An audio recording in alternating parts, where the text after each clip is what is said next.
धन धन धरतिया के भाग हो जहाँ होला शिव चर्चा। धन धन धरतिया के भाग हो जहाँ होला शिव चर्चा।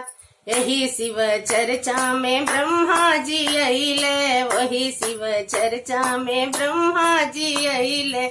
संगवा में ब्रह्माणी मैया हो जहाँ होला शिव चर्चा। संगवा में ब्रह्माणी मैया हो जहाँ होला शिव चर्चा। धन धन धरतिया के भाग्य हो जहाँ होला शिव चर्चा। धन धन धरतिया के भाग्य हो जहाँ होला शिव चर्चा। वही शिव चर्चा में विष्णु जी अइले, वही शिव चर्चा में विष्णु जी अइले। संगमा में लक्ष्मी मैया हो जहाँ होला शिव चर्चा। संगमा में लक्ष्मी मैया हो जहाँ होला शिव चर्चा। धन धन धरतिया के भाग्य हो जहाँ होला शिव चर्चा। धन धन धरतिया के भाग्य हो जहाँ होला शिव चर्चा। वही शिव चर्चा में राम जी अइले, वही शिव चर्चा में राम जी अइले।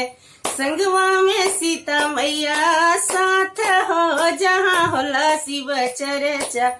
संगवा में सीता मैया साथ हो जहाँ होला शिव चर्चा। धन धन धरतिया के भाग्य हो जहाँ होला शिव चर्चा। धन धन धरतिया के भाग्य हो जहाँ होला शिव चर्चा।